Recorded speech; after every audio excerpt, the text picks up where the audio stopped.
Cerca Teleeuropa sul tuo Play Store o Apple Store e scarica la nostra app.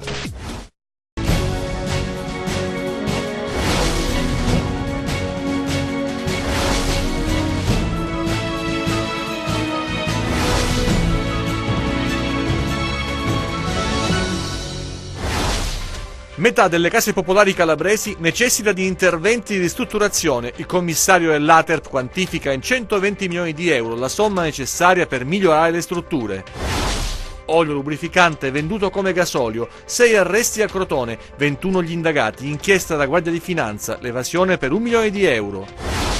Cresce l'occupazione nelle imprese sociali, il terzo settore fa registrare un aumento dei dipendenti negli anni della crisi. In Calabria sono 10.000 gli occupati negli enti no profit. Ha minacciato e sequestrato una giovane coppia per non aver pagato un debito. I carabinieri hanno arrestato un 53enne di Amantea. L'uomo aveva imbracciato un fucile. Dopo 20 anni apre il polo INAIL da Lamezia Terme e il primo step operativi il centro polidiagnostico regionale e la riabilitazione a pieno regime conterà 100 occupati. A Crotone è il giorno di Ben Ali, il Cosenza ufficializza il nigeriano Okereke, mentre a Catanzaro arriva il terzino De Giorgi, il render resta alla finestra e la regina riabbraccia Castiglia.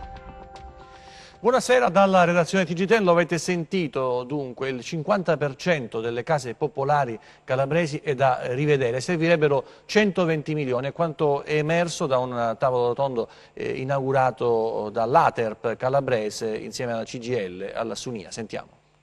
Servirebbero 120 milioni per rimettere in sesto le case popolari calabresi. Metà delle abitazioni Aterp della regione necessita di interventi. È uno dei dati rivelati dal commissario straordinario dell'Aterp regionale, Ambrogio Mascherpa, che ha illustrato la situazione delle politiche della casa in una tavola rotonda organizzata a Catanzaro da CGIL e dal Sunia. Il problema di fondo dei prossimi anni è la ricerca dei fondi, di qualcosa che possa garantire nel futuro una manutenzione adeguata dei nostri alloggi. La situazione è quella che sappiamo, effettivamente ci sono problemi, è inutile nasconderlo, però in questo anno comunque abbiamo fatto tanto anche in quel senso, le manutenzioni ordinarie continuiamo a farle regolarmente.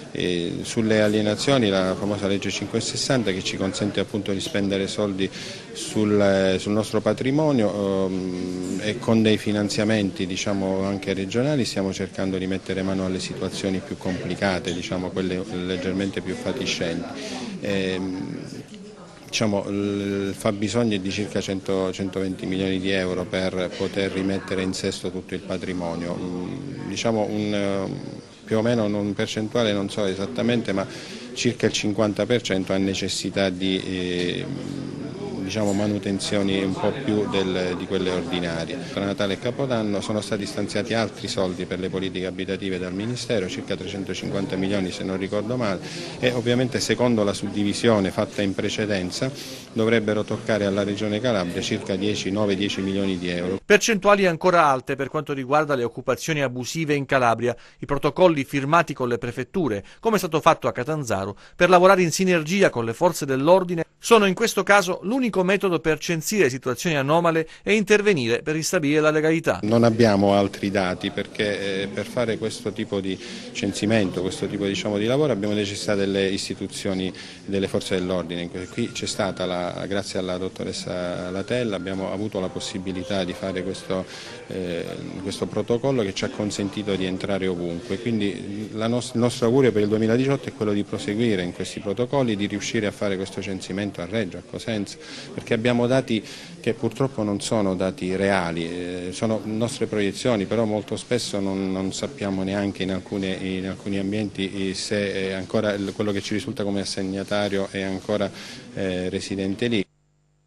La cronaca: olio lubrificante venduto come gasolio, 6 arresti a Crotone, 21 gli indagati, inchiesta della Guardia di Finanza, l'evasione per 1 milione di euro. Sentiamo. Queste alcune delle conversazioni captate dagli inquirenti nel corso delle indagini che hanno consentito di scoprire un traffico internazionale di prodotti petroliferi.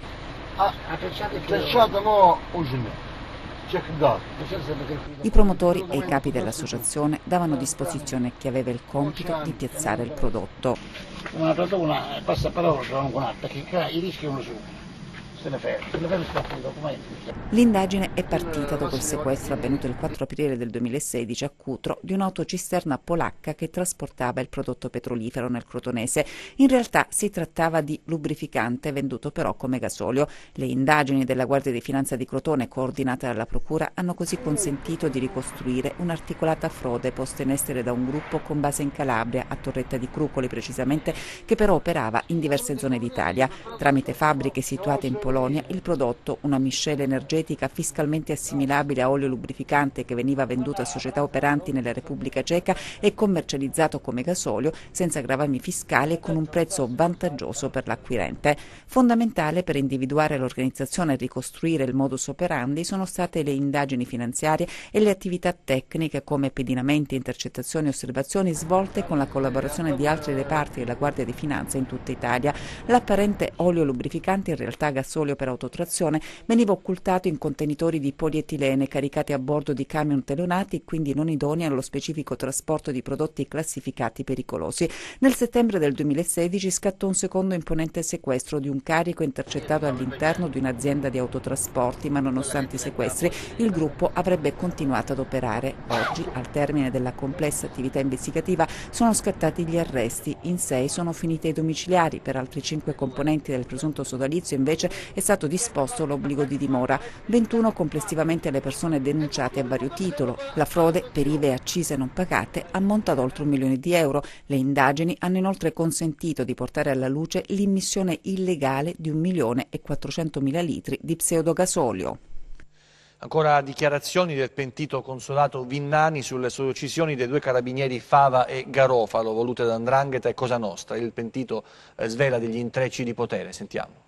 C'è sempre stato qualcosa di superiore all''ndrangheta, entità che hanno un potere enorme. Sembrerebbe di essere davanti alla TV a seguire un episodio della Piovra che molto ha raccontato sulla mafia siciliana, se non fosse che l'asserzione arrivi dal pentito consolato Villani, ex killer della Coscalo Giudice di Reggio Calabria, impegnato sin da quando aveva 17 anni nell'attuazione della strategia stragista voluta dal clan al quale era affiliato. Entità, chiarisce Villani, che è stato l'esecutore materiale del duplice omicidio dei carabinieri Antonio Fava e Vincenzo Garofalo. Il pentito continua i suoi racconti nell'aula bunker di Reggio Calabria nel processo ai mandanti del duplice assassinio dei militari dell'Arma. Parla di contatti che lo giudice avevano con pezzi deviati dello Stato. Evidenzia che fu mandato dai suoi padrini a compiere la strage ed altri attentati e inconsapevolmente sostiene di avere partecipato alla strategia del terrore, strategia che vedeva settori dei servizi, pezzi di massoneria e neofascisti lavorare insieme per imporre il loro potere, un potere che avrebbe potuto stravolgere l'equilibrio dello Stato in quell'epoca. Eravamo agli inizi degli anni 90. Villani ha riferito che furono 2 affiliati ai Lo Giudice a spiegargli che c'erano entità che a Reggio supportavano l''ndrangheta e di queste entità, delle quali ha parlato solo in un secondo momento per evitare problemi, Villani dice di avere avuto paura e di averne ancora. Teme di essere ucciso e se questo timore fosse fondato significherebbe che le entità sono ancora attive nella città dello Stretto, sempre più dolente e sempre più inquieta. Con il prossimo servizio torniamo invece sull'operazione Terra Mare di Taulianova.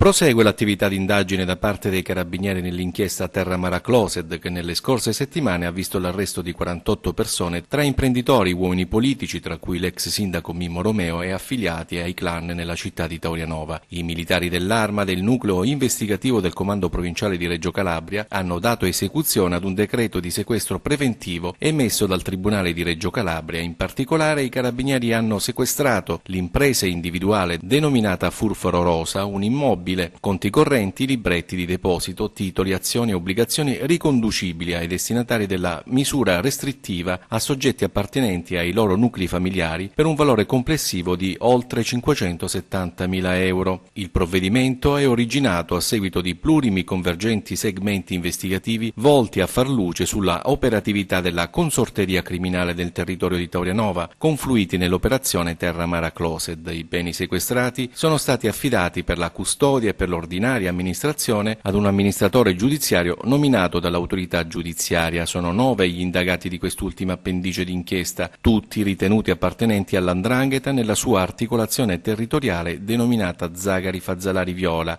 e Maio Cianci, operanti nella cittadina e nelle zone limitrofe. Nel frattempo, sempre risultante dalla stessa inchiesta Terra Mara Closed, il Tribunale della Libertà ha accolto il ricorso per il riesame presentato dall'avvocato Antonino Napoli e ha disposto la scarcerazione di Rosa Zagari, la compagna di Ernesto Fazzalari, considerato fino alla data dell'arresto il secondo latitante più pericoloso d'Italia dopo Matteo Messina Denaro, tratta in arresto nell'ambito del processo Terra Mara con l'accusa di far parte dell'associazione a delinquere di stampo mafioso, e alla Zagari era stato contestato il ruolo di partecipa alla cosca Zagari Fazzalari con il compito di dare ausilio al latitante Ernesto Fazzalari e mantenere i rapporti con gli affiliati. Il Tribunale del riesame, accogliendo totalmente le argomentazioni dell'avvocato Napoli, ha pertanto disposto l'immediata rimessione in libertà della donna che al momento dell'arresto di Fazzalari si trovava in sua compagnia.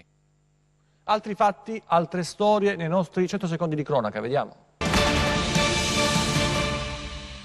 Momenti di tensione davanti al palazzo che ospita la Corte d'Appello e la Procura della Repubblica di Catanzaro. Un uomo ha minacciato di darsi fuoco cospargendosi con liquido infiammabile, ma è stato prontamente bloccato dai carabinieri in servizio davanti al Palazzo di Giustizia. I militari dell'Arma in pochi attimi sono riusciti a mobilizzarlo e a evitare conseguenze peggiori. Ignoti i motivi del gesto. I carabinieri della compagnia di Cosenza hanno arrestato in flagranza di reato una coppia per detenzione abusiva di armi e munizioni, nonché di sostanze stupefacenti. I militari, dopo aver cinturato una palazzina, si sono accorti che dalla finestra retrostante l'ingresso principale era stato gettato un pacco avvolto in un accappatoio per attutire la caduta. L'uomo è stato portato in carcere e la donna ai domiciliari. È morta stamani nell'ospedale di Vibo la donna di 86 anni rimasta gravemente ferita in un incidente avvenuto sabato scorso. La donna era ricoverata nel reparto di rianimazione dopo aver subito un intervento chirurgico di asportazione della milza a causa dell'impatto con l'auto guidata da un 55enne di Vibo, indagato per omicidio stradale. La donna è stata investita dalla vettura dell'indagato, che ha perso il controllo dopo un urto con un'altra vettura. Sequestro e minaccia con un fucile nella propria abitazione una coppia di giovani per non pagare il debito. Un 53enne è stato arrestato e posto ai domiciliari ad Amantea dai carabinieri. L'allarme è stato lanciato dalla ragazza, che è riuscita a scappare. Nella casa dell'uomo sono stati trovati e sequestrati 3 fucili, di cui 2 detenuti illegalmente, e un centinaio di munizioni. Crotone si ferma per i funerali di Giuseppe Parretta, il 18enne ucciso sabato pomeriggio dal vicino di casa. Domani l'ultimo saluto, proclamato il lutto cittadino. Sono circa 10.000 in Calabria i lavoratori del terzo settore. Il no profit cresce nella regione e nel resto d'Italia, creando nuove opportunità di lavoro. A rivelarlo i dati Istat, gli esperti economici guardano con attenzione al fenomeno e chiedono anche degli incentivi. Vediamo. Altro che Cenerentola, il no profit anche in Calabria crea lavoro e negli anni della crisi ha dato risposta in termini di servizi e occupazione. L'impresa sociale e l'Istat, a rivelarlo, ha tenuto la schiena dritta registrando un aumento di volontari e dipendenti. Nella nostra regione le istituzioni no profit attive sono 8.593, il 2,6%. Il terzo settore può contare su un esercito di 97.717 volontari e ben 10.641 lavoratori. Il Sud, secondo lo studio, nell'economia che ha anche un'anima ci ha creduto più del Nord e complessivamente in Italia è il comparto in cui si è registrata una crescita importante e inattesa. I numeri sul nazionale raccontano di enti che rispetto al 2011 segnano un più 11,6%, un incremento di volontari del 16%, un 40% in più di risorse umane regolarmente assunte. Soprattutto i giovani, i millennials, hanno deciso di investire e creare nuovi spazi, concedendosi opportunità, aprire orizzonti anche nel privato con SRL che nascono e operano sul terreno ancora non completamente arato che è il welfare aziendale. Quali sono gli ambiti di intervento? Soprattutto la cultura, dalle mostre ai concerti alla tutela dei beni architettonici. L'ambiente l'ambiente è una parte importante e poi il sociosanitario che si fa spazio con la cura delle persone. La novità è rappresentata anche dall'interesse delle banche. Pensate che ad esempio il credito delle banche popolari verso le imprese no profit nel 2017 è stato pari a 2 miliardi 700 milioni di euro, una filiera di circa 300.000 imprese che in Italia dà lavoro a più di 780.000 persone, alla quale esperti d'economia guardano con interesse, tanto da suggerirne l'incentivazione. Se il valore dell'impresa sociale è la cooperazione, i numeri calabresi restituiscono lo storytelling di una regione che ha abbandonato o sta abbandonando l'antico individualismo per intraprendere la via nuova delle sinergie. Andiamo invece con la politica che ci porta a Bovalino, vediamo.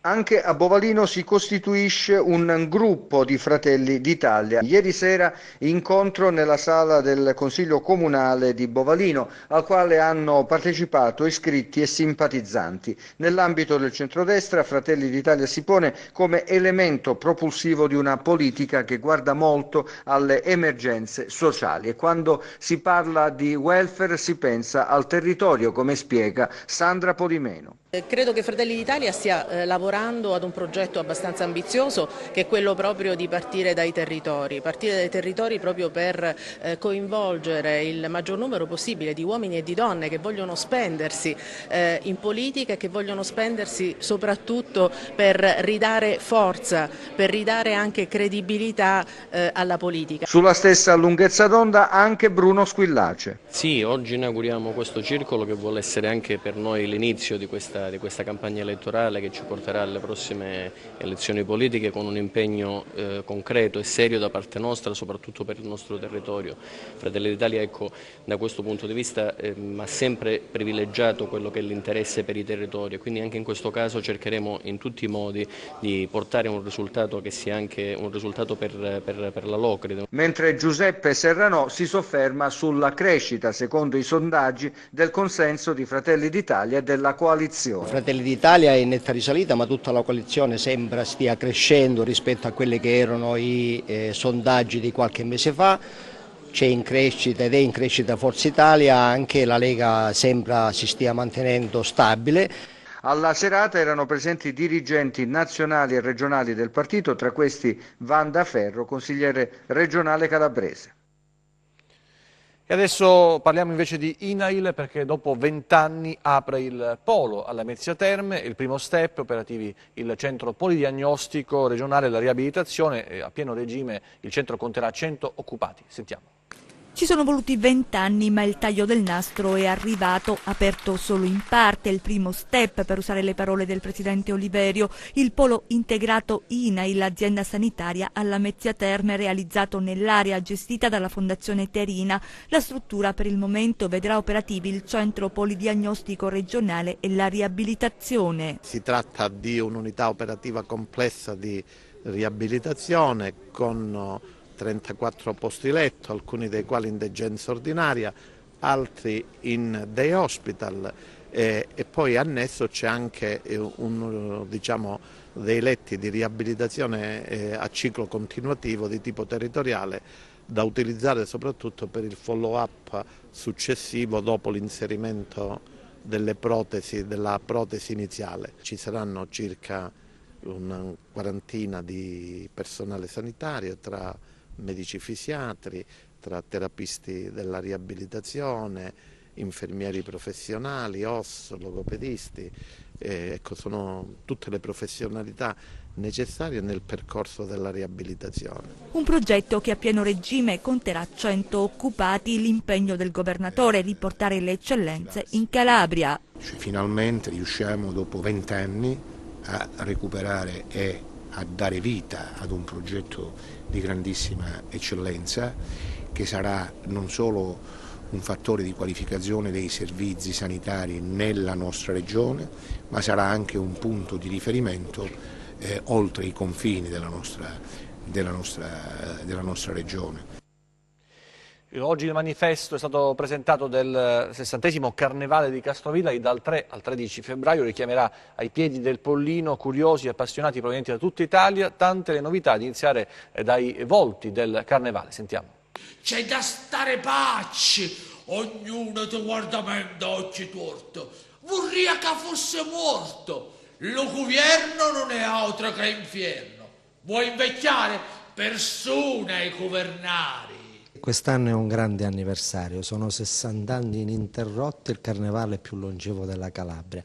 Il manifesto riprende quella che è l'origine del carnevale, infatti sul manifesto, che oggi per la prima volta presentiamo e quindi diamo ufficialmente inizio al carnevale di Castrovillari, è ripreso Organtino, una vecchia maschera del 1635 che faceva parte della farsa dialettale di Cesare Quintana, ed è proprio nel 1635 traggono le origini del carnevale di Castrovillari, proprio con questa farsa. Poi è diventato carnevale nel 1959 con una brillante idea del professore Vittorio Vigiano. Un'altra peculiarità del carnevale, come lei ha sottolineato, è proprio questo fatto che iniziamo una settimana prima, iniziamo già dal 3 con tante manifestazioni che coinvolgono tantissime associazioni, scuole di danza, associazioni teatrali, le scuole soprattutto. Chiaramente gli appuntamenti più importanti rimangono quelli proprio consolidati, ovvero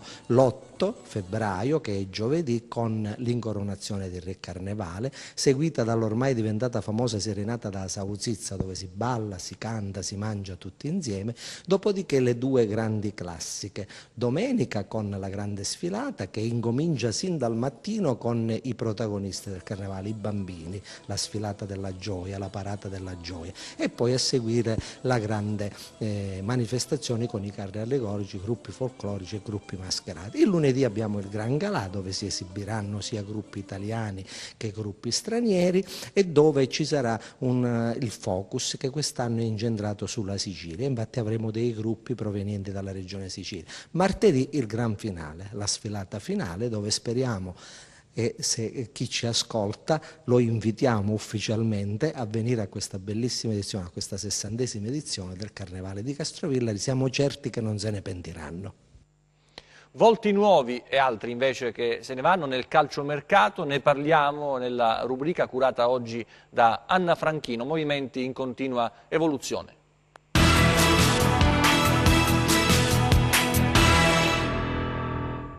È un calciomercato frenetico quello che vede protagoniste le formazioni calabresi dalla A alla C. La sessione invernale, che si chiuderà fra qualche settimana, sta regalando tantissime sorprese. Da Crotone, dopo l'arrivo di Capuano dal Cagliari, oggi è il giorno di Benali, a disposizione di Zenga, dopo aver prolungato con il Pescara fino al 2021. Arriva a Crotone in prestito con diritto di riscatto. Potrebbe inoltre arricchire la rosa Federico Ricci. Il suo è un ritorno in rossoblù.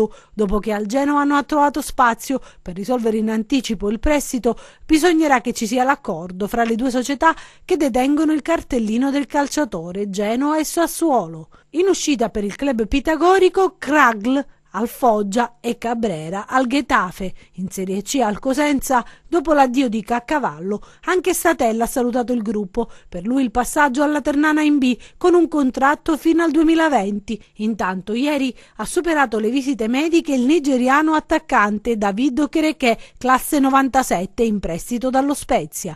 Nel primo pomeriggio si potrebbe chiudere la trattativa con Leonardo Perez. Il calciatore dell'Ascoli, classe 89, questa mattina ha salutato i compagni ed ora il procuratore dovrà discutere gli ultimi dettagli con il presidente Guarascio.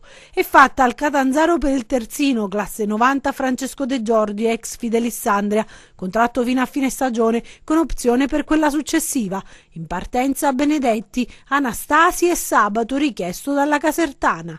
La Regina riabbraccia il mediano Ivan Castiglia, in prestito dalla Triestina, mentre Maesano si trasferisce in Friuli. Dalla Samp in prestito Azio Osmanovic, scuola Milan. In Casarende ci si coccola mister Bruno Trocini, che ha superato a pieni voti l'esame per il conseguimento della qualifica di allenatore professionista di seconda categoria. In entrata nessun arrivo, come ribadito più volte dalla stessa società. In uscita Savattieri e i fratelli Modic. C'era quasi tutto, situazione diciamo in evoluzione, difficile leggere nel futuro, forse più facile fare le previsioni del tempo con gli esperti di Meteo in Calabria.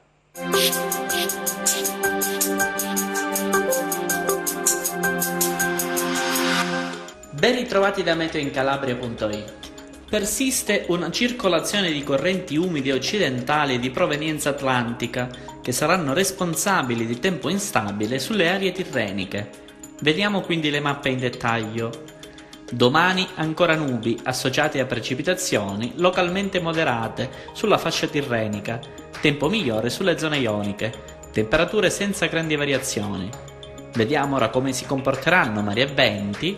Domani agitato il Tirreno, generalmente mosso lo Ionio, venti da ovest-nord-ovest di moderata intensità. Per ulteriori dettagli consultate il sito www.meteoincalabria.it. È tutto, grazie per l'attenzione, appuntamento a domani. TG che finisce qui, ci vediamo nelle prossime edizioni, grazie per la vostra attenzione, arrivederci.